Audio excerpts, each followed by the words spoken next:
please repeat after me. A Song of David.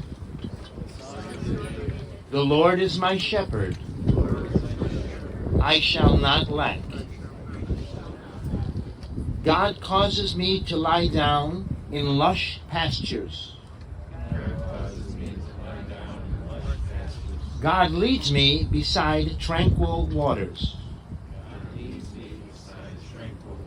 God restores my soul and guides me in righteous paths for God's name's sake.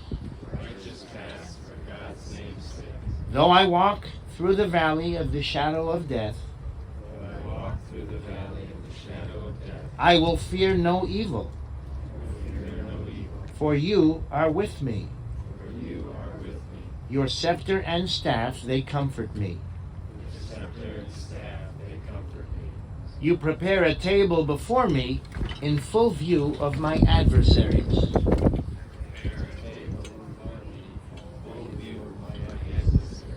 You have anointed my head with oil, my cup overflows.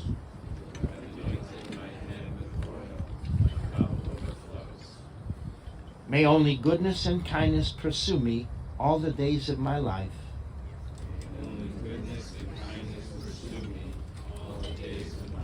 And I shall dwell in the house of the Lord for length of days.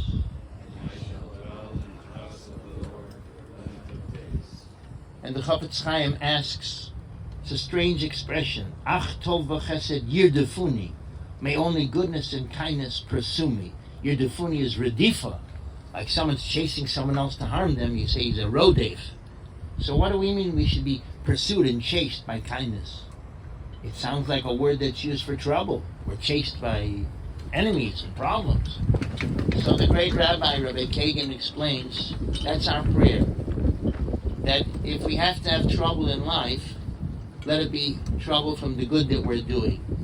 Let our challenges be the good that we're trying to do. And we're going to hear from the family about how dedicated Ibby was and her husband to bringing family over from Europe, to helping them survive here. How many problems they had to encounter and challenges to overcome to bring their own flesh and blood to these shores. How many tsaras they must have had. You know how paperwork is, government paperwork, right? Imagine trying to get one person here, and imagine they brought so many people here. So that's our prayer. Let our problems be in the mitzvahs that we do, and we'll soon hear about so many good deeds that she and her husband did together. Elli was born on December 1st of 1925 and passed away on March 31st, 2025, the second day of Nisan. Her father, Rezor Klein, from Budapest, had a camera store. Her sister, Frida. His sister, Frida, right. And that would be her aunt, Aunt Frida. Her mother was Malka, a homemaker, and she was blessed with two siblings, Clara, who was born in 1920, and Andres, Hashem Yenakim Damo, may his blood be avenged. Andres was murdered, had been born in 1928. She grew up in Budapest. Her mom passed away before the war, and Resha and Clara survived the war. Sadly, she had lost her brother. She met her husband, Peretz, right?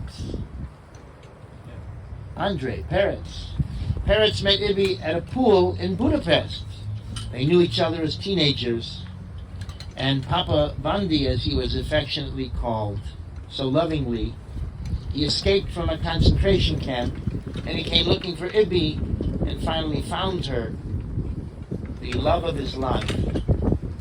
They were married on October 28th of 1946 in Budapest. Ibby told the family she had dyed her hair blonde during the war to avoid suspicion about being Jewish, and she appreciated the way it looked and kept it that way.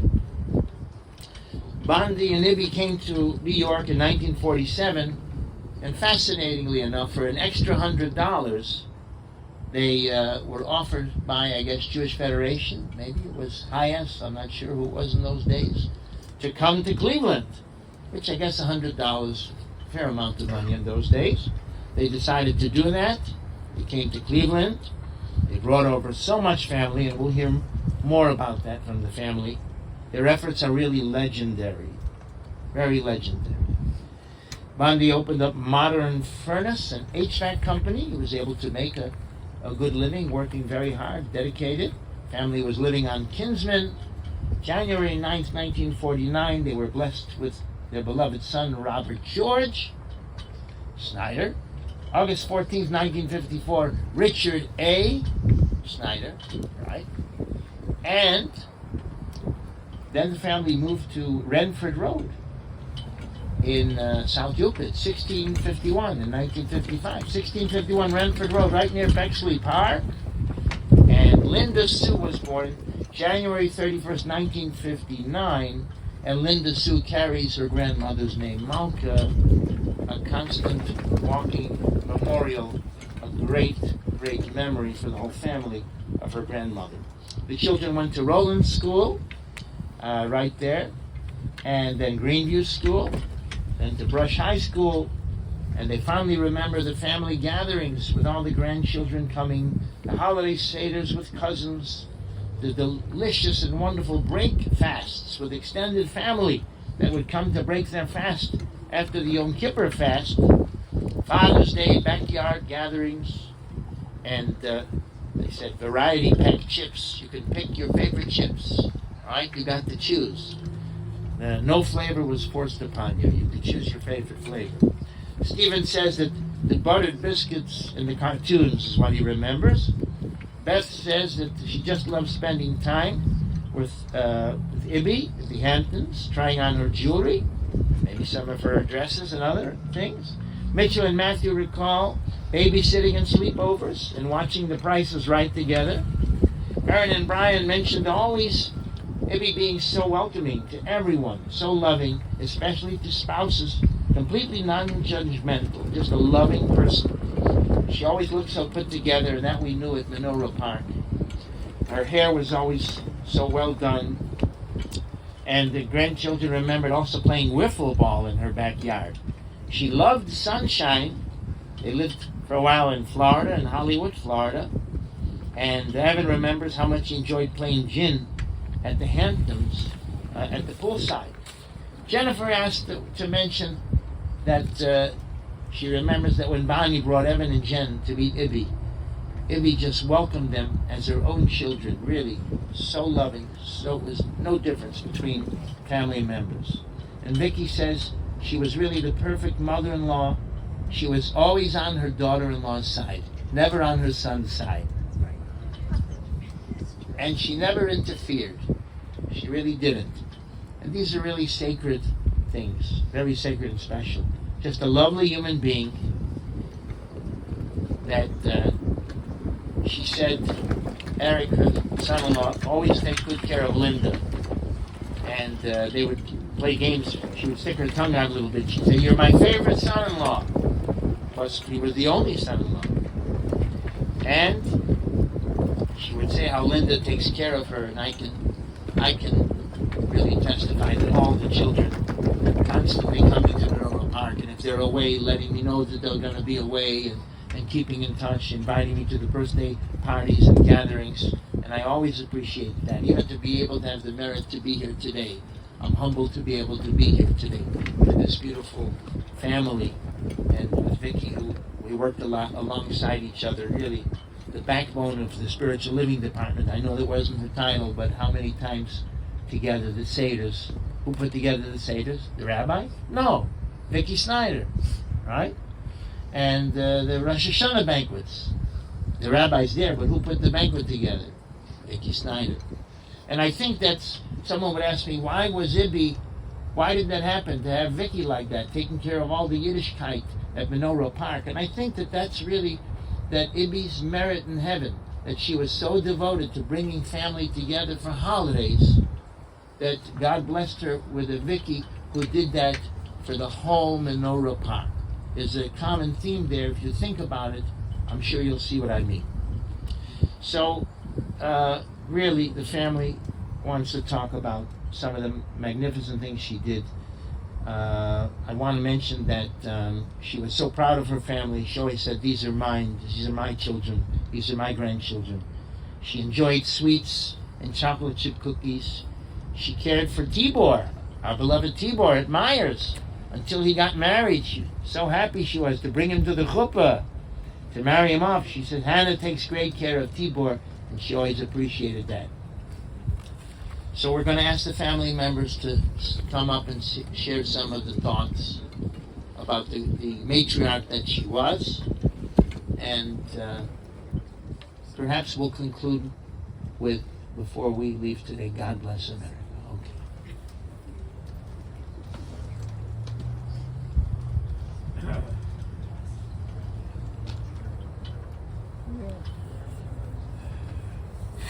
Well, thank you everybody for coming.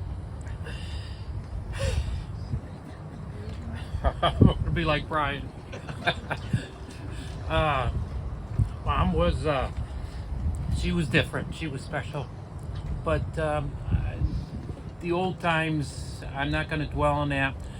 I think her happiest times, the happiest time she had, besides being in Florida with Dad, was when all the children and grandchildren would be at her house. She was never happier than that. Whatever the grandchildren wanted, she made different meals for Aaron. Wouldn't eat the regular stuff, so she would get her PB&Js. And it got pretty, it wasn't a big house that they had, but somehow we managed to fit everybody in. And she loved all the grandchildren, like I said, as Jennifer had said, Evan, Jennifer, Brian, Aaron, Stephen, Beth, Mitchell, Matthew. Right? Did I forget anybody?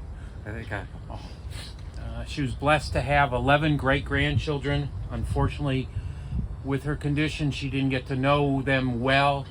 Probably knew Dylan and Skylar the best, since they're here in town. But again, whenever she saw any children, as the rabbi said, she would always say to the people in our pavilion, these are mine, they belong to me. And that was very important to her. That's about all I have to say.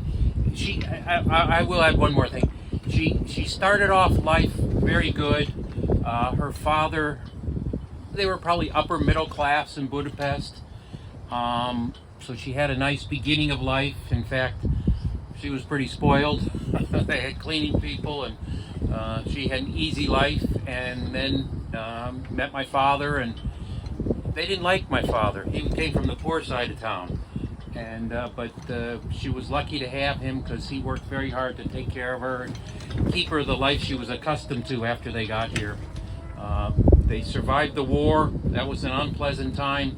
And then they came to America and had the American dream. They made it. They were middle class. They raised their children. We all went to college. Linda even went to law school, for what it was worth. And she got to see grandchildren and great-grandchildren. I have 2 grandchildren. I don't know if I'll ever see great-grandchildren, but it was a machaya. So anyway, thank you for coming. The ones that did know her, I hope you have good memories of her.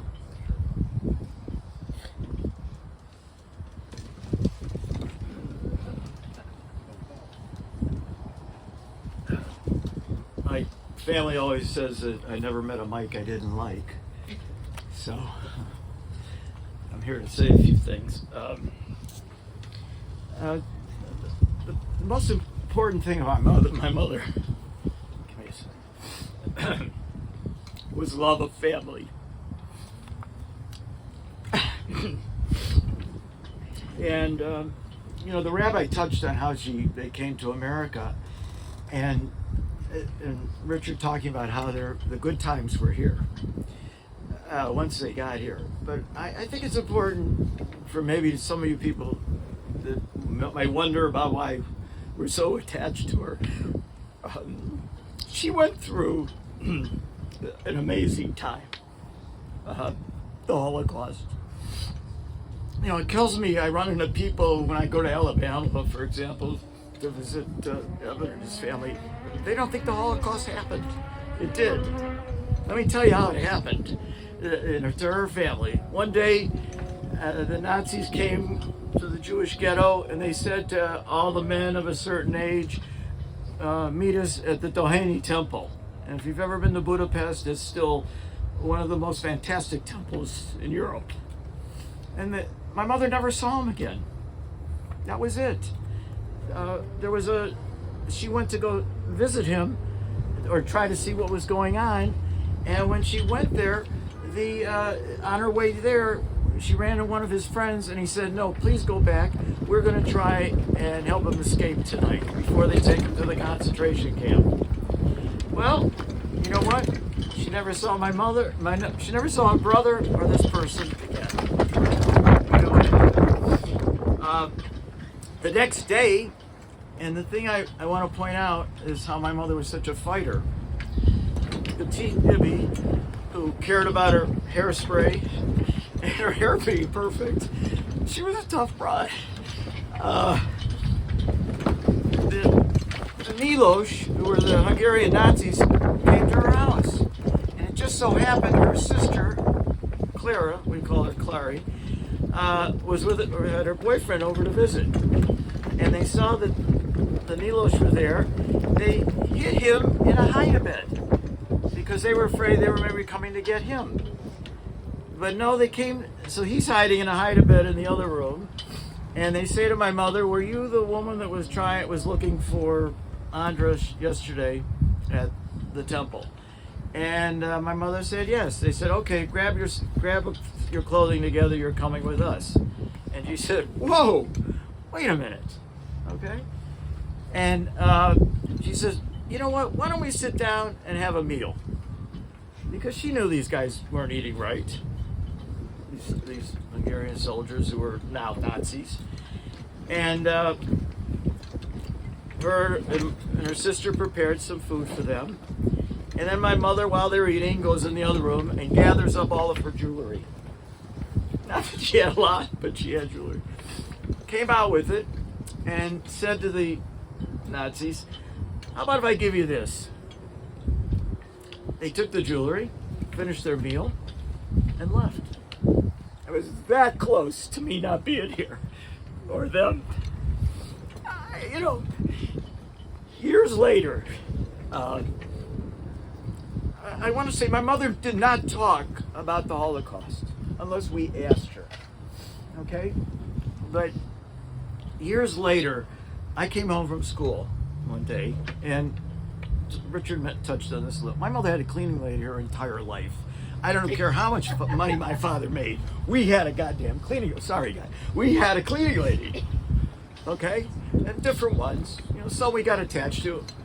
I mean, Ruthie was in my bar mitzvah, a black woman at the head table. Okay, so you know, at Taylor Road Synagogue. I mean, she got to keep kosher one night. But this is okay. So I got off track. I'm sorry, but I came home and I said, okay, how was your day, Mom? And where's the cleaning lady? Because Friday was cleaning lady day. Oh, I took her to the police station. I go, what?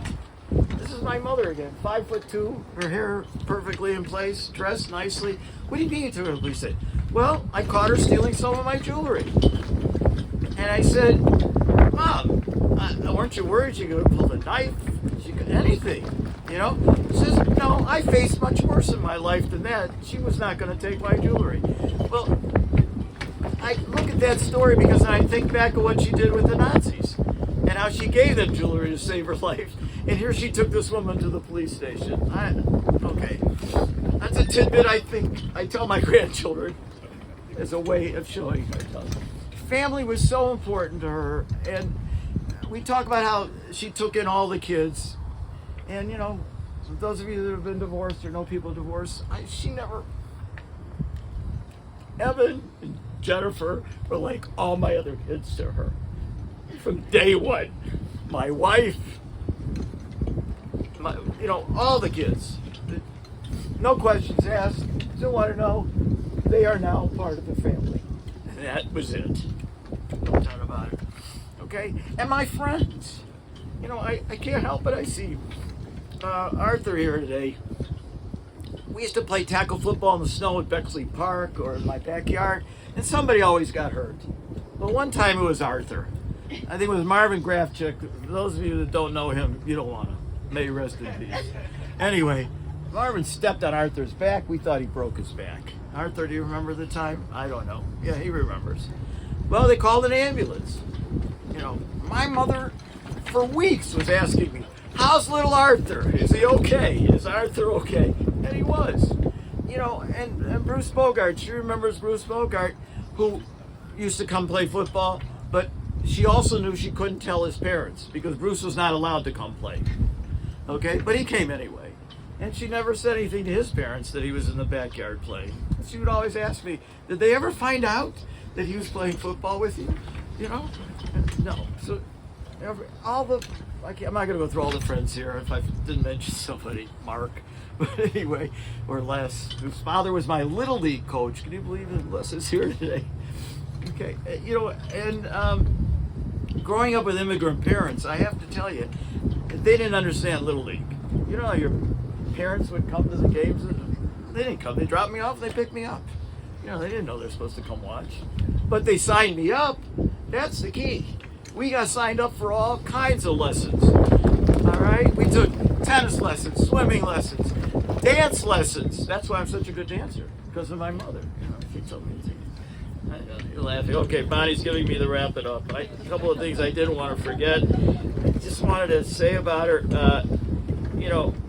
My children all, I think, had a lot of respect for her, and deservedly so. But she also had a lot of respect for them. She went to more of Brian's soccer games in 1 year than she went to any of my events ever. Just, at Evan's soccer games, whatever the kids did, she went to them whenever she could or was invited.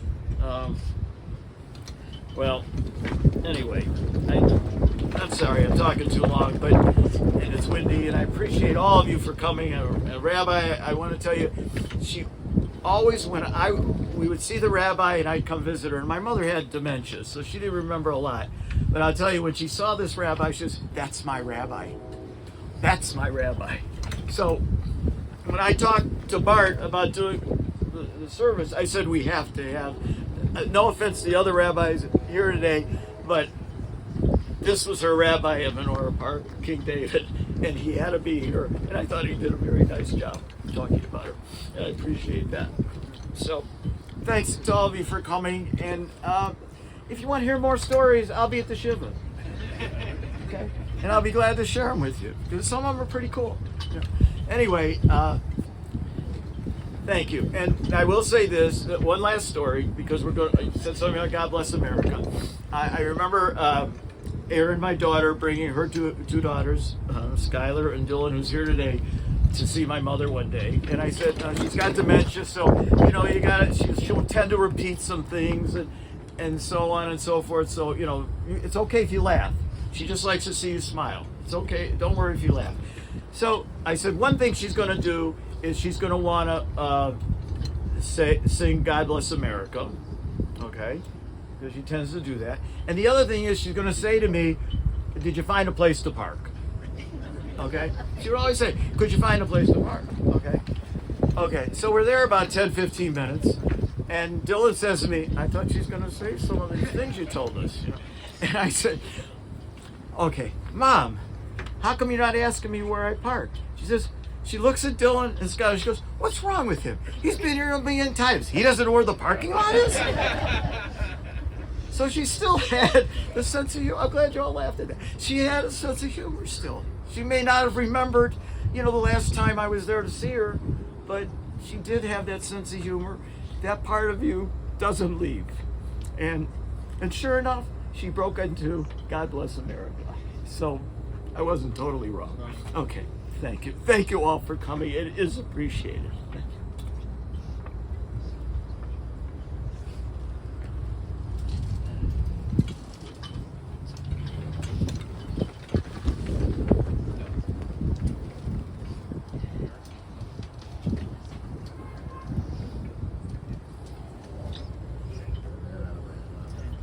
shall we? God bless America. God bless America, land that I love. Stand beside her and guide her through the night with a light from above, from the mountains to the prairie, to the oceans white with foam. God bless America, my home, sweet home. God bless America, my home, sweet home. Appreciate all the touching words spoken from the heart. The children, and I know Linda would always tell me before she's going away, if she's going to be away from mom for a while, and to be able to always keep in touch. Appreciate the kids really always keep in touch. At this time, we would ask a family member, someone from the family, to be able to move the level that would lower the arm.